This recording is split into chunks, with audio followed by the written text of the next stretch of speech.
From Hollywood, it's time now for... Johnny Dollar. George Reed speaking. Oh, good morning, George. Is it? Well, sure. The birds are singing, the bees are buzzing. And there are whales in the Gulf of Mexico. So there are. What? You know anything about whales, Johnny? Can't say that I do. Well, neither do I. Neither does our agent down in Gulfport, Mississippi. Can you go down there? Well, yeah, sure, but what's this all about? I told you. A whale. Oh, come on. You people didn't insure it. Now, George. Oh, Johnny, of course we didn't. But we did write a floater policy covering 80 pounds of ambergris. Amber who? Gris comes from a whale. Very valuable, used in the making of perfume. Oh, yeah. We issued the policy a week ago. Yesterday, the stuff disappeared. How much did you cover it for? $20,000. And our agent down there is W.C. Owen. Got it? Owen, huh? Yes. You really shouldn't have any trouble locating the stuff. No? Why not? Because, and I quote Mr. Owen, ambergris smells worse than a hound dog which has caught a skunk.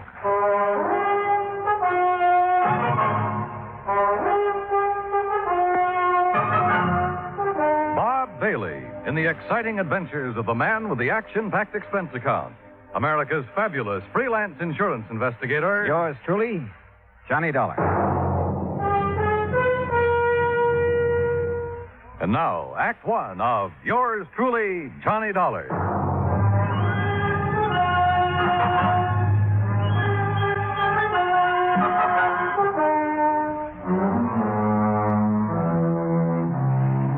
Expense account submitted by Special Investigator Johnny Dollar to Floyd's of England, American Branch Office, 443 North 15th Street, Hartford, Connecticut. The following is an account of expenses incurred during my investigation of the Michael Meany Mirage matter.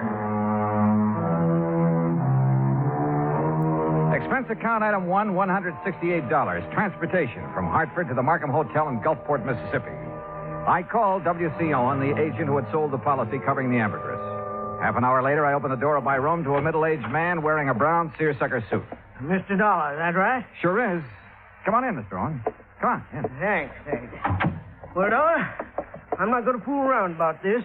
I'm in a mess, and you're my only chance of getting out of it. Well, I'll do whatever I can, Mr. Owen. You just find that ambergris. And, man, please find it within the next 48 hours. Oh, why the rush? 2 reasons. When the ambergris was stolen off the freight platform at the train depot day before yesterday, it was packed for shipping. Had enough dry ice around it to last 72 hours, but no more. Uh-huh. Now, what's the second reason? That Mike Meany. Who's he? Owner of the ambergris and a real good client of mine. I promised him you'd locate stuff for sure. Well, I appreciate your confidence, Mr. Owen. Name's W.C. Mr. around here sounds too highfalutin for an insurance salesman. Okay, W.C. But what's this fellow Meany so worried about? The ambergris is covered for $20,000. He told me he'd learned it was worth a lot more than that since the floater was issued. Something up near $60,000. Pretty rare stuff. Which is. Matter of fact, this is the first time I've ever heard of anybody finding ambergris in the Gulf. Who fished in out of the water? Meany? No, a young fellow worked for him named Billy Fisher. Did Meany buy it from Fisher? Didn't have to. Belonged to Mr. Meany right off. Oh, why's that? Well, because Fisher works for him. Mr. Meany lets out his fishing boats to fellas which ain't got no boat of their own, or even a chance of getting one. He rents them out, you mean? No, he don't rent them. He lets them out on share. Mr. Meany puts up the boat, gas, nets, everything. And whoever runs the boat, well, whatever he catches, he belongs to Mr. Meany. Oh, and because Fisher happened to be in Meany's boat when he found the ambergris, it automatically became Meany's property, huh? Now you got it, boy. Uh-huh. Did Fisher know what it was? Or the value of it when he turned it over to Meany? Well, you have to ask him about that. Yeah, I plan to. But first, I'd like to have a talk with this Mike Meany. I'm way ahead of you, Dollar. I called Meany right after you called me. He's waiting for us. How far does he live from here? Oh, about 3 or 4 miles down the beach road toward Biloxi.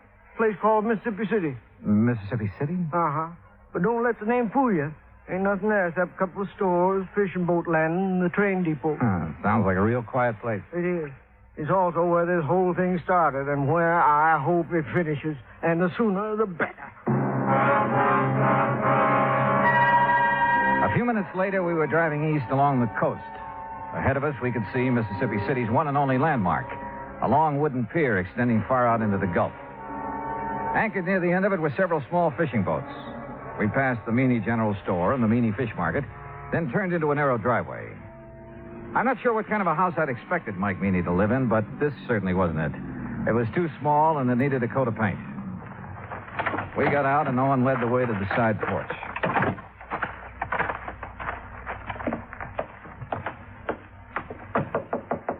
Mr. Meany, you at home? Doesn't look like he is. No, he's here. Listen. What in the name of... Sure heavy, ain't he? Yes, sir. Ain't another man his size in the whole United States. Good night, I believe it. W.C. boy, you sure took your sweet time getting here. Yeah. Well, made it just fast we could, Mr. Meany. But this is the fellow I was telling you about, Mr. Johnny Dollar. Both of you come inside. That's it. Come on in.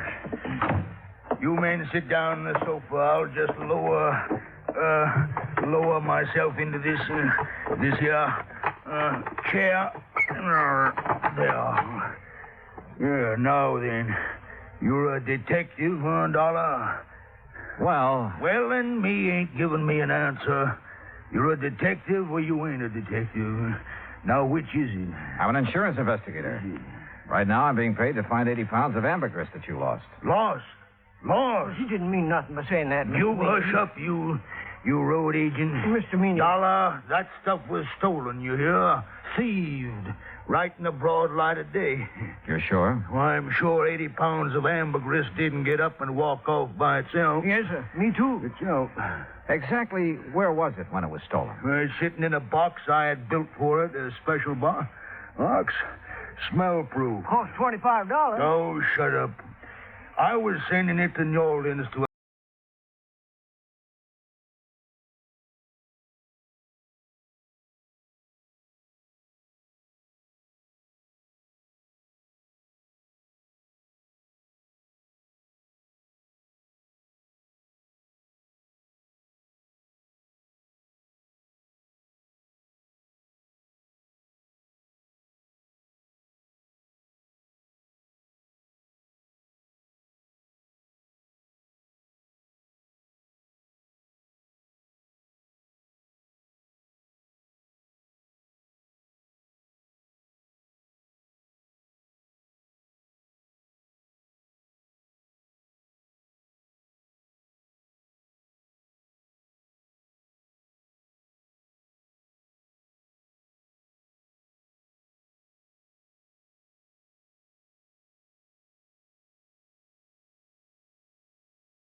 $1,000 worth of ambergris.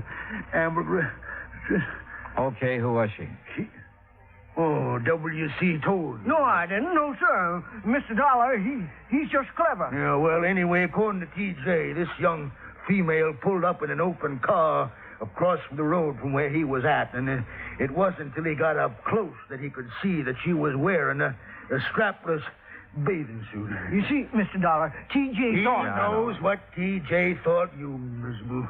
You keep your mouth shut, W.C. Oh, whatever you say, Mr. Meany. Well, while T.J. was investigating the situation, someone made off with the ambergris. That right? Right. Well, what about the other people at the station? There weren't no other people there. How about the baggage clerk and the passenger agent? Where were they? Sam Burroughs is the only man that works down the depot, and he was busy selling some woman a Pullman ticket to Memphis. How long did T.J. talk to the girl? Just a couple of minutes, according to him, that is. If you want to ask him yourself, he works at the All-Night Cafe in Gulfport. All right, thanks. Well, we sure haven't much to go on. You got nothing to go on. So you might as well give me my $20,000 and head back up north, where you belong. Not yet, Mr. Meany. You got 45 hours. At the end of that time, I want my insurance money. You don't see that I have it, Mr. W.C. Owen, you're going to be sorry. You know what I mean? Yes, sir. I know. Owen didn't say another word until we pulled out of Fat Mike Meany's driveway and it turned left going on down the beach toward Biloxi. I suppose you think I should have stood up to him a little more, huh? No, I figured you had your reasons for not wanting to get into an argument with him. You see those boats off the end of the pier? The small fishing boats, uh-huh. Well, they belong to Meany. He's also got money invested in half the business places along the beach. You know what that means, Dollar. Yeah, well, where I come from, he'd pull a lot of weight. That's it. And anybody he gets riled at, well, one word from him and a good many of my clients would be screaming for me to cancel their policies. Like that, huh? Just like that. Hey, where are we going? Billy Fisher's. These ways, this here's the boarding house he lives in. Come on. Uh-oh. Okay, boy. Okay. Easy now, easy. That's it. Good boy, good boy. Did you know the dog is back in this house? Well, afternoon, Miss Harvey. Oh, well, my goodness, Miss Owen, this is an unexpected pleasure for sure. Why, thank you, ma'am. This here is Mr. Johnny Dollar, Miss Harvey. Afternoon. Pleased to know you, Mr. Dollar. Wouldn't you like to come in and sit down? No, thanks. We really don't have much time. Oh? Mr. Dollar is an insurance investigator. Right now, he wants to have a talk with Billy Fisher, providing he's home. Why, sure he is. You find him round the side there. Oh, but, Yes, sir? well, he's with Jane Higgins, Miss Owen. Jane Higgins. Oh, you know her pa rented that old Miller place again. The girl that got Billy into that trouble. Oh, yes. What kind of trouble, Mrs. Harvey? Well, it happened when the Higginses were down here 2 years ago. Billy and Jane have always been sweet on each other. But being as Billy is Billy and doesn't have a thing of his own, not even a job except fishing one of Mr. Meany's boats. Well, Jane's pa just put his foot down. But didn't mean a thing to Billy. No, sir. At least not until old man Higgins got a sheriff after him. That still didn't stop Jane. And finally, the Higginses just packed up. They didn't come back until just 3 weeks ago Saturday. How old is the Higgins girl now? Oh, 18, 19. And she hasn't changed one bit in those 2 years. No, sir. She's just over here all the time. Sure be some fur fly when her paw finds out. There they are now. Billy? Jane! Hi. Come over here a minute, Billy. Someone wants to see you. Sure. Billy? Now, this here's Mr. Dollar. Hi. Howdy. Miss Higgins, Mr. Dollar, and Mr. Owen. Hello, Miss Higgins. Billy, I wonder if I could speak to you alone for a moment, huh? Yes, sir. What do you want to talk to me about? Mr. Meany and the ambergris you found. Oh, that. Where did you find it, Billy? Out near Cat Island, floating in the East Channel. Uh-huh. Did you know what it was as soon as you saw it? No, sir, not exactly, but I read a story once about a fellow that found some ambergris, and he sure made a lot of money off So it. you weren't going to take any chances and you hauled it aboard, is that right? Yes, sir. Something like that. Billy, you realized that anything you caught or salvaged with that boat belonging to Mr. Meany, it wasn't yours. You realized that, didn't you? Well, not right then, I didn't know, sir. He gave me some kind of a contract to sign when I started working for him, but I never read it. Well, what happened when you put in at the pier that night? Oh, that Cliff Stillinger, Mr. Meany's checker. He spied the ambergris right off, and he made me turn it over to him. Was that the last time you saw it? Yes, sir. Yes, sir, that was it. Okay, Billy. That's all I had on my mind. Well, that's all? I mean, no questions about whether I swiped it from the train station or not? Would you tell me if you had? You crazy or something? Heck no.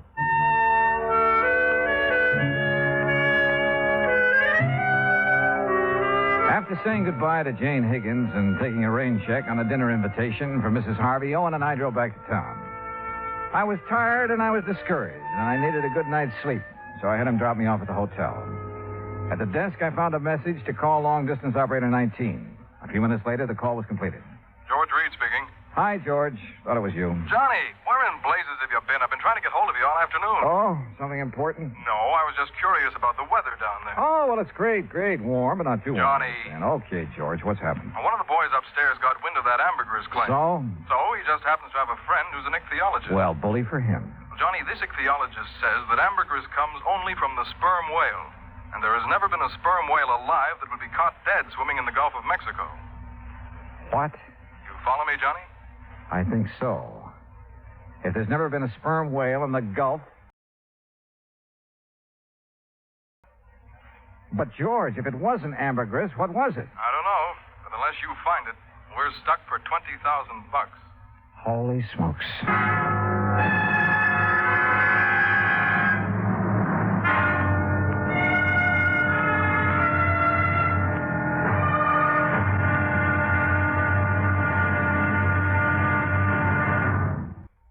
Now, Act Two of yours truly, Johnny Dollar, and the Michael Meany Mirage Matter.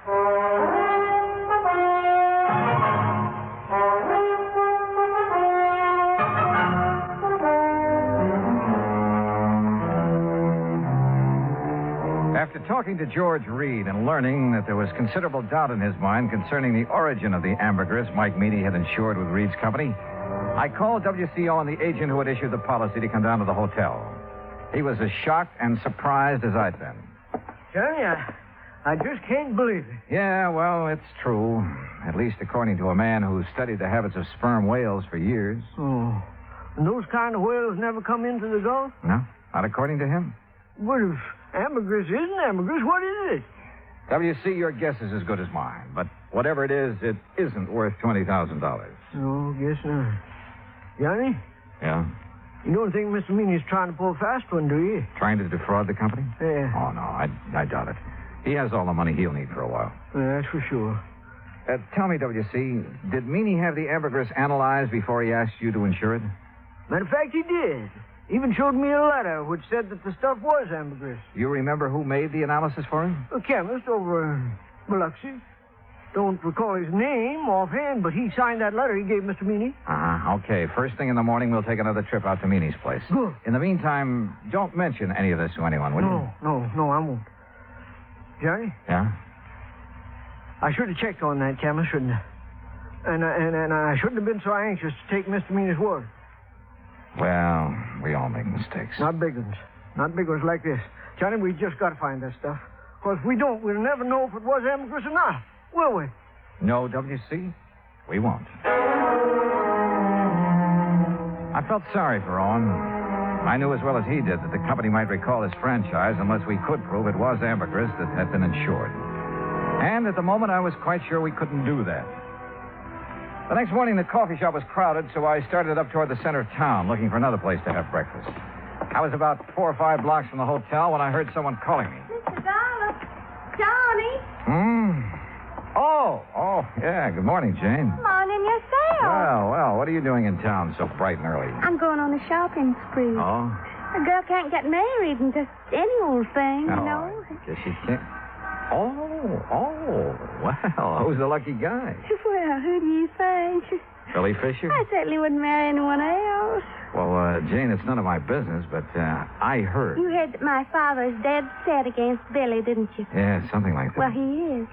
But there isn't much he can do about it. I'm over 18. Besides, he's going to change his mind about Billy. I hope so. He's going to be real sorry he ever treats Billy the way he has.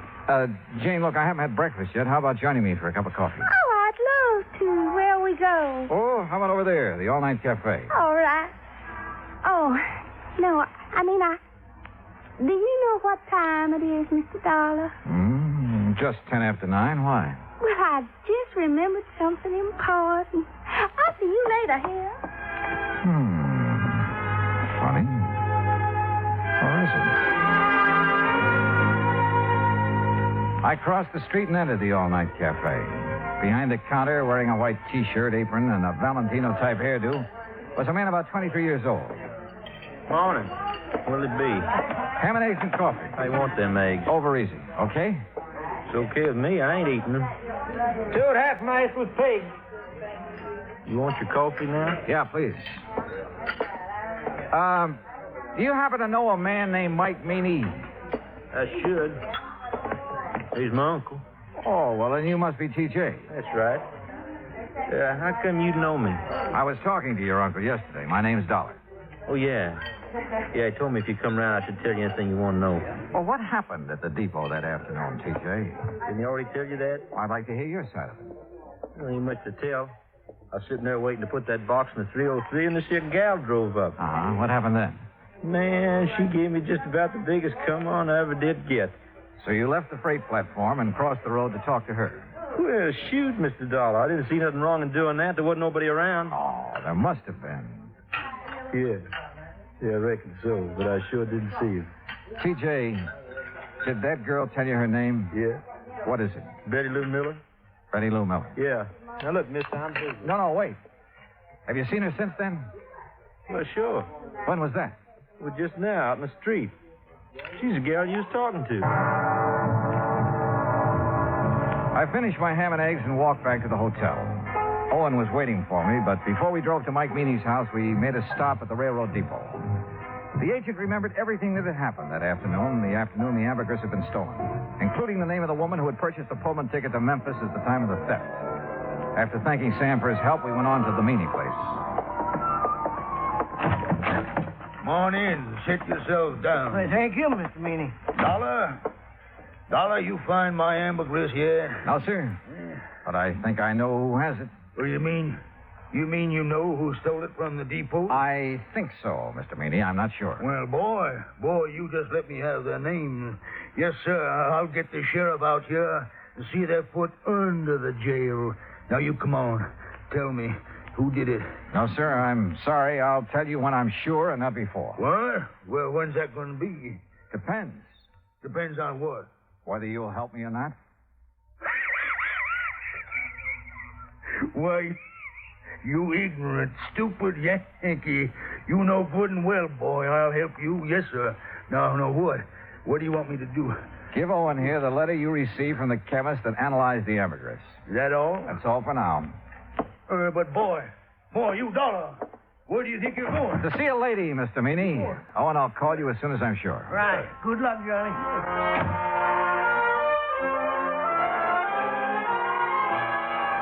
In Owen's car, I drove down the beach to Mrs. Harvey's boarding house.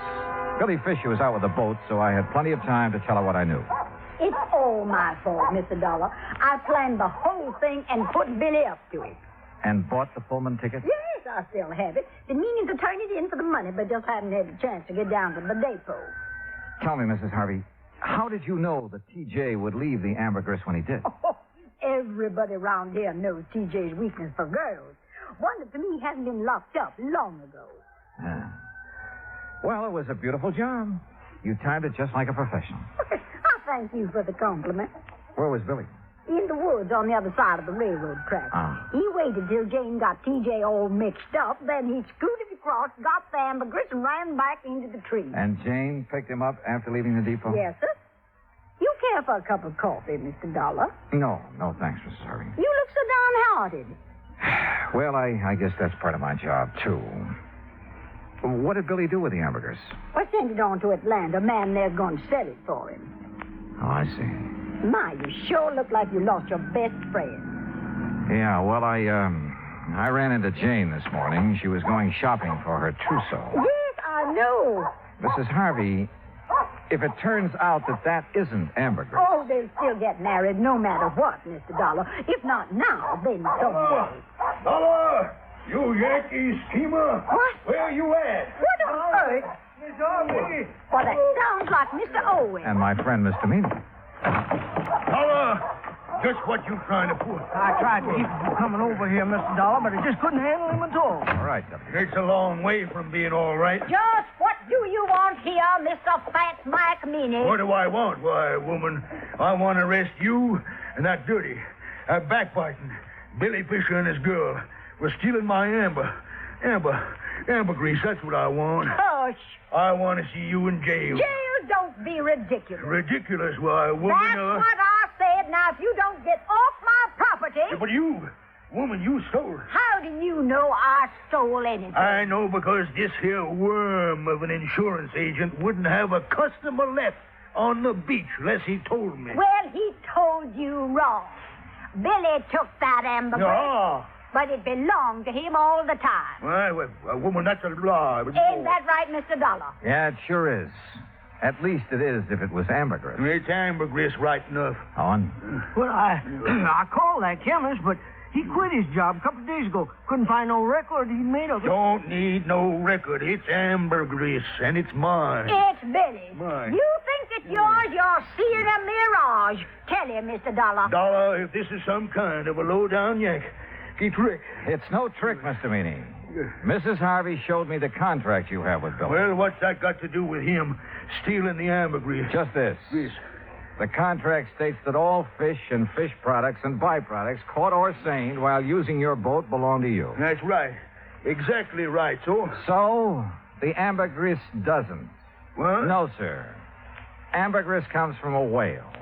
And the whale is not a fish. It's a mammal. But Dollar, now, Dollar, you boy, no, wait a minute, Dollar. Well, doggone. Doggone. say that young love can work miracles, and I guess it must be true, because later that day, a huge sperm whale was sighted about 3 miles offshore near the Cat Island Channel. Proving, as I've always said, you can't figure whales any more than you can people. Expense account total, including hotel bill and transportation back to Hartford, $420.10. Yours truly, Johnny Dollar.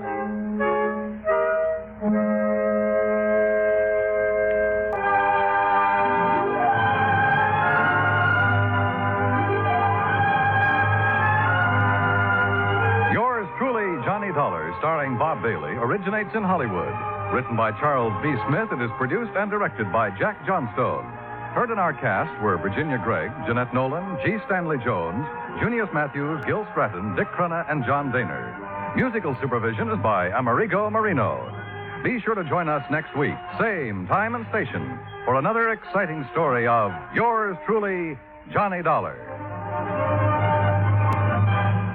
This is Dan Cumberly speaking.